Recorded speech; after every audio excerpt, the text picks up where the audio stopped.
Welcome to the Small Business Sessions podcast from Enterprise Nation's Business Connected training program and our partners Vodafone Business, Constant Contact, Dropbox and JP Morgan. In this week's episode, I'm joined by Kat Pither, founder of eco-friendly yoga mats and accessories brand Yogi Bare. Kat first got into yoga whilst in rehab to deal with anxiety, PTSD and addiction. That love of the practice led her to becoming a yoga teacher, and she started Yogi Bare as a side project. During our conversation, we discuss using yoga to deal with mental health, starting a product business, encouraging a community around your brand and growing a team. Let's get started. So Kat, thank you so much for joining me. Really looking forward to our chat. Me. No problem at all. So take me back. It kind of your journey for Yogi Bare kind of started when you first discovered yoga. So do you want to sort of take me back to that point? Okay, so it's not your traditional yoga story. I wasn't up a mountain and have a epiphany. It's actually quite an unusual story. So when I was younger, I had severe PTSD and anxiety from an incident that happened. However, around the time I'm 34 now, which gives me a shock still to say, where did the last 10 years of my life go? But it was a time when people didn't speak about mental health.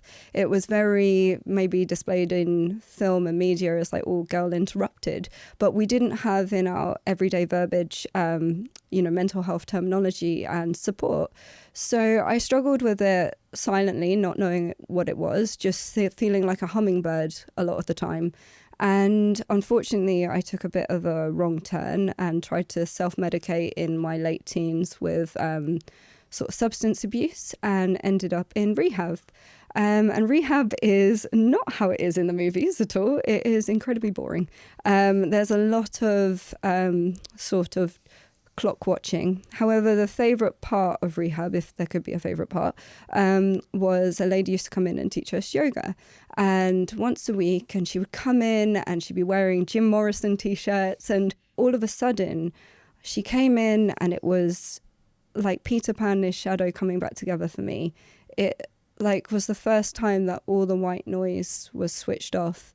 And I was like, there is something in this and I don't know what it is. And then when I was home, I was continuing my practice, like just quietly, softly. The scene wasn't how it is now. There wasn't any sort of like Instagram aesthetics. It was very, there wasn't beautiful yoga studios. It was a very smaller industry at the time, if you're thinking about it in a commercial sense. However, I remember saving up to go to a very fancy yoga workshop in London, and it felt like Mean Girls. I walked in and I didn't feel welcome. I didn't feel like I fitted in at all. I don't come from like a dance or a gymnastics background. I'm, a qualified yoga teacher, but I don't like going upside down. And I think it's important to share these things because I think people have such a set opinion of yoga and yogis in quotation marks. And actually the practice is just knowing how to stop yourself from having a panic attack, just knowing yourself so well that you know what you need to do to support yourself. I could have given up after going to that workshop and being like, I don't fit in here, this isn't for me. But instead, I decided to train as a yoga teacher. I was living in Cardiff at the time and there wasn't really many studios. And I found myself teaching everywhere. I was teaching in prisons, I was teaching in colleges where it was like people's sort of like last chance colleges. I was teaching a full spectrum of people from athletes to people generally interested in yoga. And through that, I only ever wanted to open up little doorways of exploration for people because maybe someone would like be able to connect with what I had found and that Peter Pan and its shadow moment through a doorway and then go off and keep walking through that door and find other teachers, other practices. And then Yogi Bare sort of came about through, again, the scene was really different like 8 years ago. There wasn't lots of brands, lots of apparel. There were brands that were very expensive and very elitist and didn't try and hide, I guess, that elitist culture where it was you had to be a certain type of yogi to own that brand.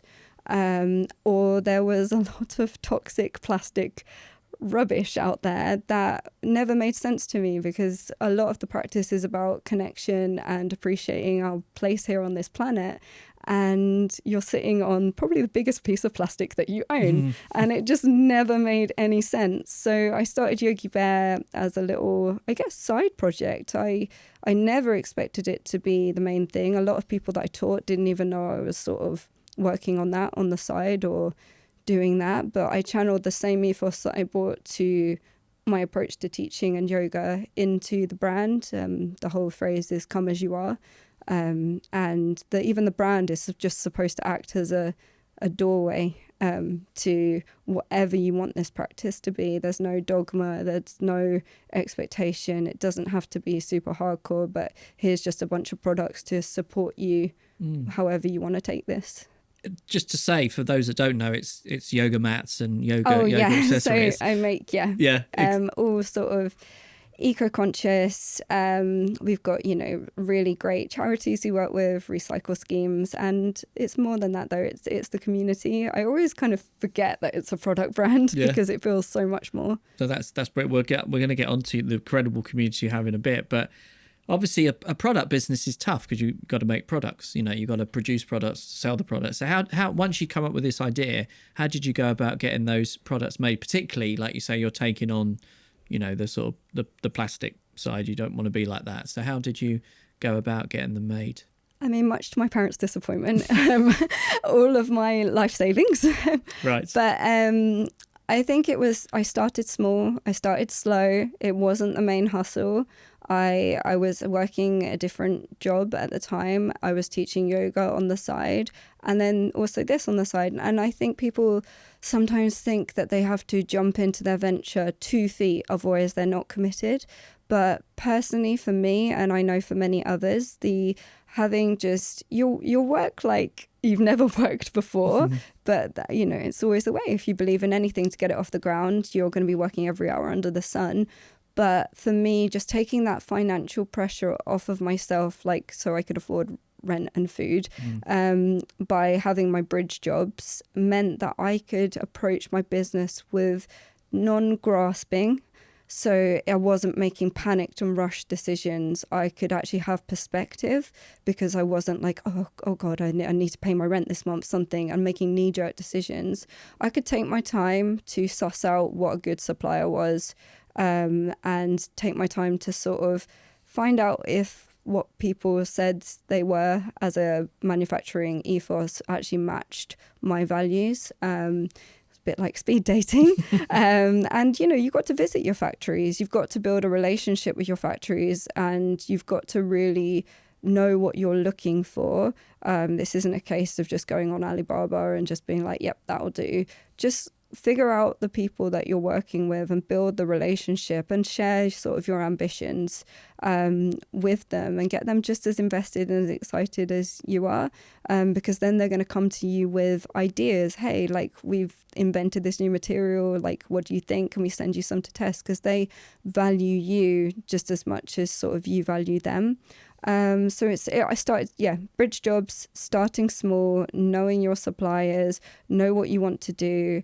And it's just step by step, sort of, obviously people know that sort of the more you buy, the lower the price. But sometimes, is that risk worth it? What if you invest in a lot of stock that isn't, the storage costs outweigh that discount that you might have had?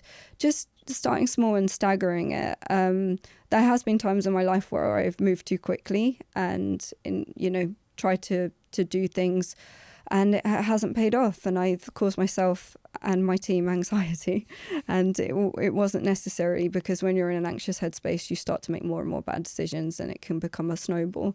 So I guess that's how I started. And in terms of material innovation, I've always had a real interest in that, as I think any entrepreneur and founder who is going into a product-based business, you got to know your stuff. I'm an actual yoga teacher, yogi practitioner, whatever you want to call it. And I test things. I know what I'm looking for, and I'll give products to other people to test, because also my opinion isn't salt.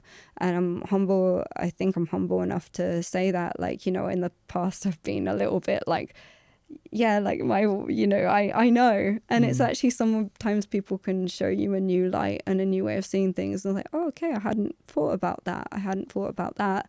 Or those needs, because maybe, you know, my body doesn't have the requirements of somebody else's body, so I think just testing and sampling as much as you can with people. Sometimes the sampling fee is worth the money. Yeah, exactly. You mentioned it, how the fact you're eco-conscious, you know, the environment is super important to the business. It's at the sort of center of the business. How have you done that, and what tips would you give to other entrepreneurs who want to make sure that that's an ethos for them as well? Be honest and start where you are. We have a very open sustainability policy at Yogi Bare, and we always have done, as in, this is where we started from, this is where we are now, this is where we're going. I think it's a lot better now, but I'd say about 3 or 4 years ago, there was a massive greenwashing wave. And I think people thought they had to say all of the right things. And what they were actually doing was they were setting a precedent based on falsehood. That's all greenwashing is. It actually prevents us from reaching sustainability en masse, because there'll be people saying that, you know, a certain thing is eco, and then you know, other entrepreneurs will copy that thing, being like, oh, okay, well, that must be the rule of thumb, so I will go down that route too. And it's actually drawing us further away from where we need to go. That's why I say we're eco-conscious, not eco-friendly, because that would be disingenuous of me to be like, oh, we're super eco-friendly. We're eco-conscious, as in, like, every decision we make is moving in the right direction, but we're not there yet. But then there's also different ways of looking at eco. For example, circularity is a really big thing. So, like, thinking, if you're going to make something in this world, it shouldn't just have one life. It should have, like, a secondary life. So, for example, our yoga mats, we can take in our own old stock. So if anyone's mat has worn out, because it is sporting equipment, one day it will become not as maybe high performance as when you first bought it, like a pair of running trainers. And it's like, well, where's that going to go? So we use, you know, our mats and any other mat made of the same material, because why keep it closed? Why not broaden this out? We work with a company to turn them into chippings for children's playgrounds to create safer surfaces. And it's kind of like, that's really fun, because it's like the mat has hopefully had a really joyful life, and then it's creating more joy. But it's little things like that maybe people starting a business think about just eco-friendly from one perspective, and it's like, okay, well, there's lots of different ways that you can be eco-conscious, not just what you're putting out into the world now, maybe durability and how long it lasts. That's also great. And then what's its next phase of life? Can it go back into a circularity scheme, or recycled or paid forward? So brilliant. That's fantastic. You've mentioned community a lot already, and, you know, small businesses want to build a community around their brand. You know, they want more than just customers buying stuff. And you really have done that. So do you want to talk about how you've done that? And then there's an example that we were talking about before we went on air, about how when your brand was challenged, that was when you realised what your community was. So do you want to go into a bit of yeah, of course. Strap in, guys. It's a long story.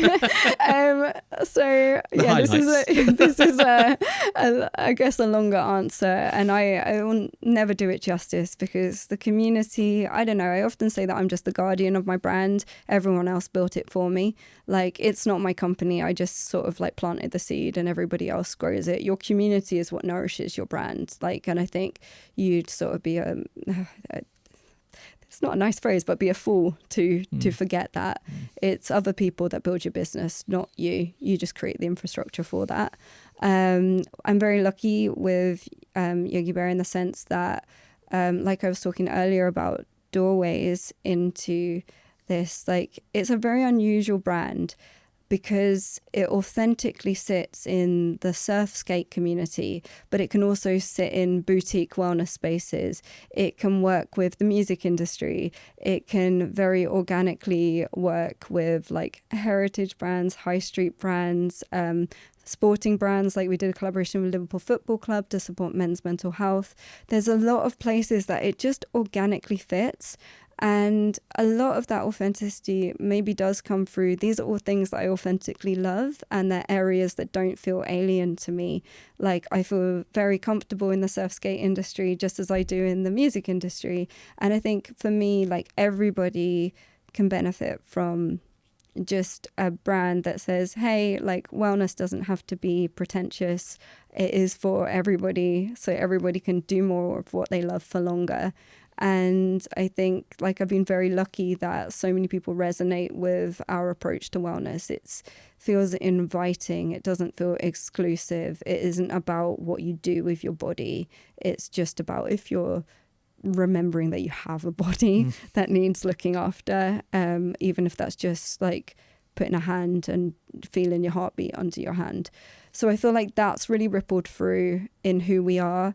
We also use our platform as for other people. Like if there's certain issues going on in society that, you know, what right do I personally as a white woman have to speak about, because it's not a lived in experience. I will hand the mic of our account over to people as again a doorway for people to discover them, and it's the same for our YouTube channel. It's just a collection of like friends, practitioners doing great things. Like find them, follow them, go and support what they're doing. And I think that's what I mean. I'm a custodian of the brand. It is other people's brand, but you know, that's a choice that sort of like I've made. I know that might not necessarily work for everybody's brand. I didn't realize how important community was until a couple of years ago. Like I always realized how important it was, but I didn't realize how much it can save a business.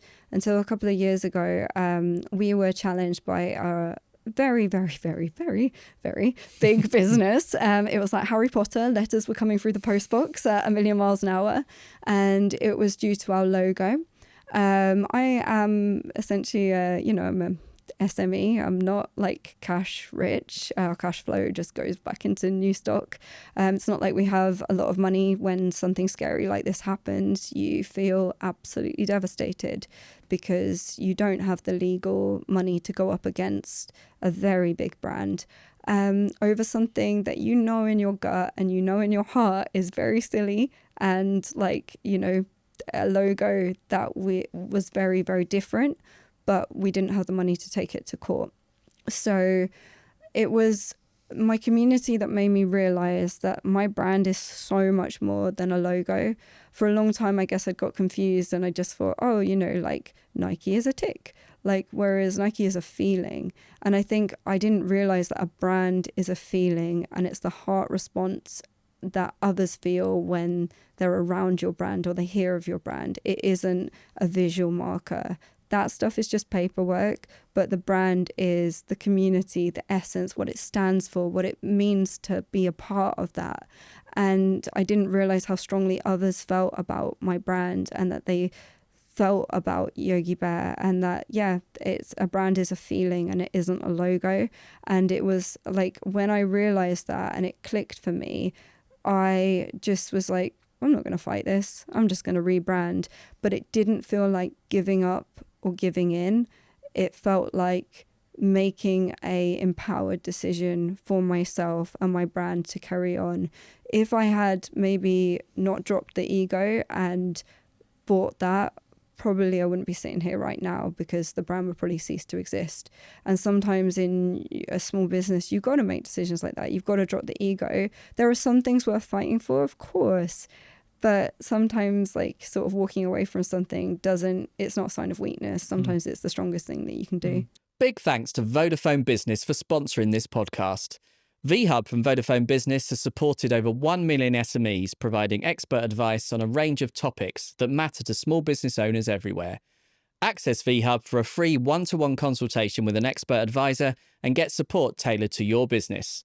Book your free consultation with a VHub advisor today. Find more details at vodafone.co.uk/VHub. So what kind of thing were people saying then? Was it on social media, people kind of... Yeah, and a lot of the community for me is in real life. Like Right. I try and show up and support other people. You know, we have an events and press kit that when people hire it, I like to like go and like support their events, and I'm constantly showing up and supporting other people's things. So I see a lot of our community in real life, or I'm like, I notice people, you know, I see what they're doing. I'm constantly outreaching and sending messages of support, and a lot of people have become friends.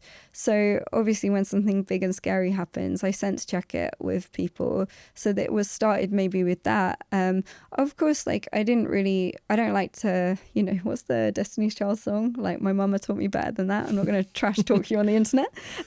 So I don't like name dropping the big brand because that doesn't matter. Like I, you know, not publicly, but between friends, and you know, just hearing people's responses being like, you'll be okay. Sometimes you need to hear that from others, because I think the stress of running a small business, people only know it if they've done it, and it is a lot. And your nervous system is dysregulated a lot of the time anyway, because you're thinking about 40,000 different things and responsibilities, and sometimes you can really get caught up on you know, get a bee in your bonnet about something and not able to move past it until someone says, hey, that actually isn't that important as you think it is. That doesn't matter as much as you think it does. And I just on that, like I think, you know, small business owners, if like they're listening to this, like sometimes the thing that you're torturing yourself with worry about today, I don't even remember what I was worried about 5 days ago, but it was a big deal at the time. So, and I lost some sleep over it, but I don't remember what it is. Yeah, because you just got to keep on moving. Yeah, absolutely. So on that movement and growth, you've grown the business, you employ people. So do you want to? And that is a big, you know, for a small business owner, that's a big moment, isn't it? Taking on the first member of staff. Yeah. So do you want to talk about that? How you've done that, and how have you built a good team around you? Oh, my team are fantastic. Like I you know, I can't take credit for a lot of the good things that Yogi Bare has done. Like we have a wonderful team. Again, it took time. It definitely took time. I'm very proud of our current team. We all have our different neurodivergencies, and we're very supportive of each other. I have heard from some of my team that places that they have worked for before did not understand their different like sort of ways of working, and how they functioned best and how to bring out the best in people, and they felt very disheartened. Sometimes the things that come naturally to a small business owner we don't realize are actually so forgotten in larger workplaces, like the celebration, the excitement, the thank yous, the check-ins, the hey, like how are you doing, you seemed a bit distracted on the Zoom today, not in a critical way, but just like I'm here, like if you need to talk about anything. Also just understanding that the work will get done, so not being like super dogmatic about 9 to 5. Like my company team really care about the company as if it's their own, and like I'm not a stickler for hours. You know, life happens. If people need to jet off because something's happened with their kids, or you know they're not feeling very well, that's, you know, whatever, it doesn't matter. Like everything will get done. And yeah, the team are absolutely brilliant. One thing that I did, which I know is a bit unusual, is I don't know if you've heard of the love languages, but I worked out everybody's love language. It's their way of giving and receiving love, and love in the context of like feeling valued. So some people it's words of affirmation, so it's really praising people, and some people it is acts of service, so they don't need a big show and dance and a thank you and a bunch of flowers. They just need you to do what you said you were going to do on the date that you said you were going to do it, and for them that's their way of feeling respected and valued. I mean I'd recommend that people working out that, because it's treating people like people. I think sometimes big corporations forget, and that's the beauty for me of small businesses, because we do treat our people like people. So brilliant. Yeah. How have you found those people though? Like, you know, that, like I said, that moment when you had to employ the first member of staff, how did you make sure these people fitted? So they are all they're all friends. Right. So they are people that wonderful people that might have lost their job in lockdown. That's something I'm particularly proud of. Employed a few people that lost their job in lockdown. A few people that, I think a lot of them were let down by the corporate world and let go of, and are really undervalued and disrespected and not treated like a person. And very fortunately for me, like, they right place, right time. I always encourage people that are like, I remember, right, a good person reaches out to you and it might not be the right time in that moment, but I remember, and I like, if I think, oh, we do need somebody to do this in Yogi Bare, and then like you're like, oh, like that person reached out to me before, I wonder if they're still interested. Asking people for recommendation as well. I think, you know, like if there's somebody who's worked with somebody that, or you've worked with somebody in the past and they might have been working for a bigger company, I think just being honest and putting out there that you're looking. I don't understand sometimes all this very like shady like interview techniques, like losing people on a lurch. Like, you know, good people when you see them, you know, good examples of their work. So they, I mean, if they weren't friends already, they have become friends. But again, that's a line that is kind of sometimes tricky to navigate, which is like, you still do have to create systems and processes to be a boss, because it is sometimes difficult when maybe something sort of like a deadline's been missed and, you know, it's a friend. But I think I am very fortunate that we have a really open, honest dialogue. There is no blame culture. I will not stand for that in the business. Like nobody blames anybody. Like, if there's a problem that arises, it's nobody's fault. It's just, how do we figure it out? No past looking, just future looking. And how do we prevent something from happening again? So what about funding? Like, how have you said, you know, you started it as a side hustle, so that's, you know, often a good way to start. But how have you taken on any external investment, or is it all sort of organic? We did have investment for a little bit, but it was not probably sort of like a super duper professional way of doing it. It's something that I'm definitely considering for the future, but it has been, and maybe that's been an example of like the growth being slower. But with Yogi Bare, I am seeing brands just coming out straight out the bat, skyrocketing, and it is something I'm very much interested in, like looking at for the future. But I don't want to be a boom bust brand. We've got like a really strong community. We've got a lot of ideas, and fortunately a lot of wonderful collaborators come to us. But I guess that would be the next phase of Yogi Bare for me is, all right, how do we level up? Because again, it can be quite exhausting, sort of working it the way that we have been working it to date. So it's worth looking at.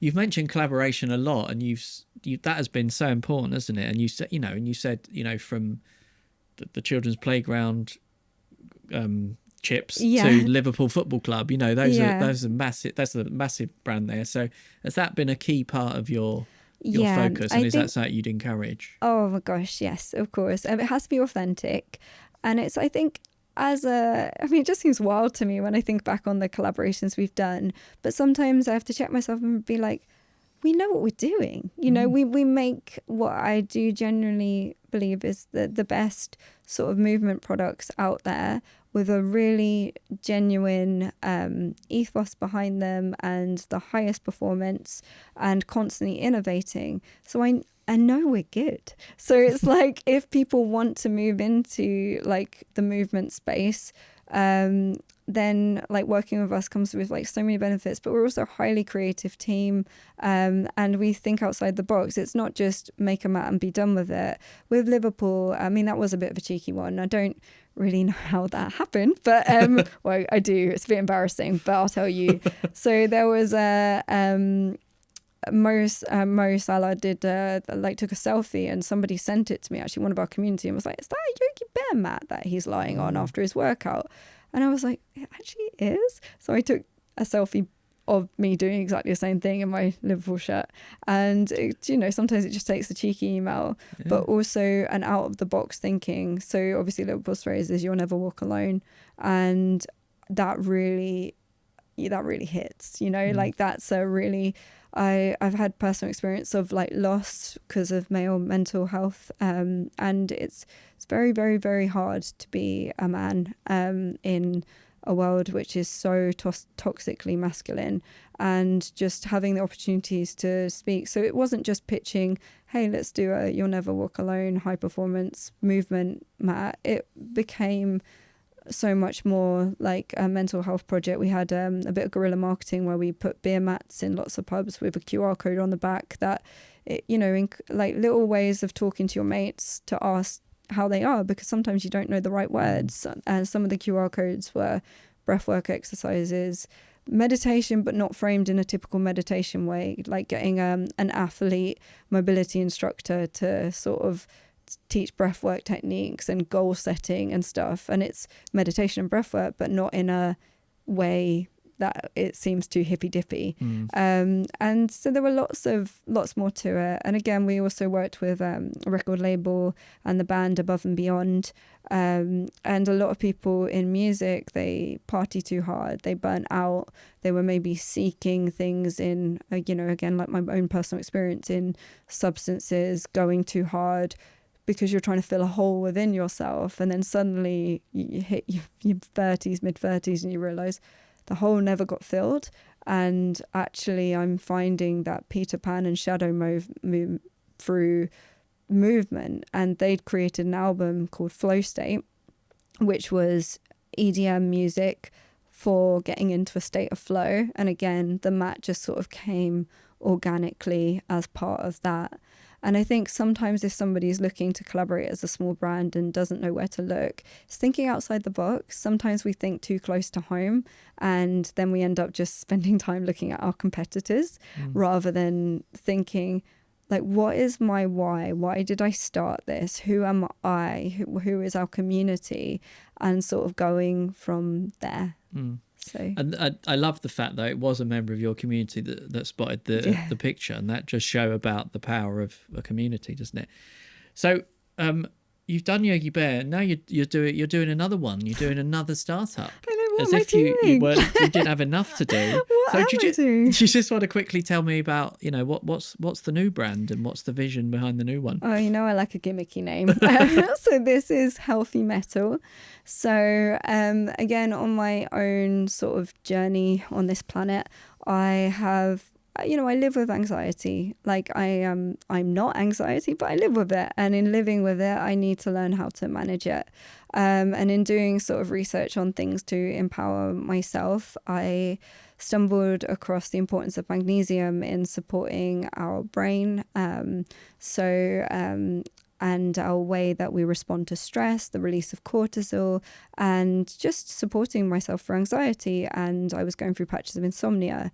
And then when I looked further into it, I realized 70% of people are magnesium deficient.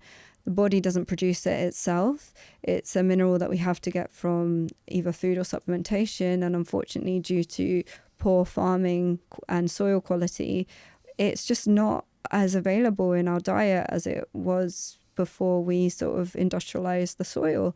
So it has to be supplemented, and I'm rubbish at taking supplements. So I wanted to make something that was fun, but also, all the usual suspects, vegan, sugar-free, keto-friendly, but just very minimal ingredients. It's literally just natural flavoring and the from a leaf and magnesium glycinate, which is so bioavailable and easily absorbed in the body. But the more I've looked into it, it supports so much more. People just know it for sleep, but it supports heart health, bone health, protein synthesis, so muscle building, of course, anxiety, stress, migraines, and female health. And it's just like this wonder little mineral. But again, I think like the way to build community is through sharing stories and sort of education. And I think there's a lack of education. And when I've never really been in the supplement industry, it's new to me, but I've tried to take a similar Yogi Bare approach, which is we want to show you, not tell you how good it is. So we do a 1 week free trial, which just feels more comfortable for me, because it's like I don't want to push anyone into sort of purchasing something that isn't right for them. but I know it's good and I really believe in it. And I think, you know, as any entrepreneur should, you should really believe how good your product is. So I'm just going to give it away for free and like to show people how good it is. And then I think I know people will feel benefit, and in doing so, hopefully build the brand authentically. And it's really interesting. It's the first time I've ever had a co-founder. So it's really, and a male, male co-founders. And so this is really, it's again, I mean, he won't know it, but I've worked out his love language to a T. I haven't probably been behaving according to it. He's definitely acts of service, but so I need to meet my deadlines. But just very, very interesting dynamic with my team, because Yogi Bear's an all-female team. And they're definitely like words of affirmation all the way. Whereas it's really nice. It's a quite like different in the sense, like very straight up, straight talking phone calls that I'm like, oh, that's over 45 seconds. Okay. But like, it's really nice. And he also comes from, he was previously at Huel.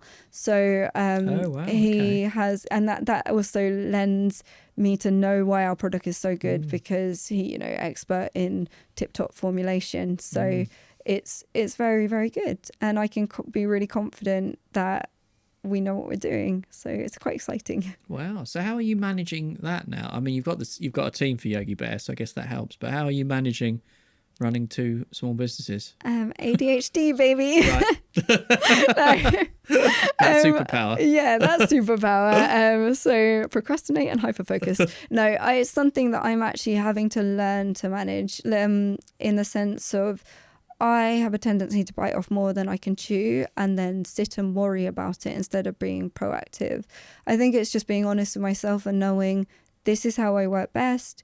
I need to give myself enough time to do certain tasks, and also knowing that I work best at certain hours during the day, which sounds silly, but actually an ancient Ayurvedic principle that certain types of people and personality types function at better hours during the day. So it's kind of hacking that a little bit. I know I'm an early morning and sort of early evening to sort of into the evening. That is when my creativity is on fire. And then during the day, I just need sort of like easy, get it done kind of tasks. You know, sending out emails, talking to influencers on socials, prepping posts.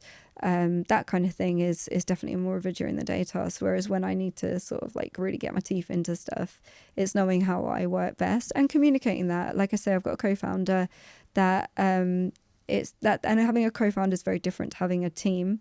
And I think it's just sort of communicating really openly with him. And I'm really grateful that we can have some of the tough conversations where maybe I've overpromised and underdelivered, and I need to check myself and like no ego, just be like, yeah, I did mess up a bit there and I didn't give myself enough time. So actually, instead of saying I'll have it with you in 2 minutes, this is actually going to take me 2 days. And I think I've got to be real with that. So yeah.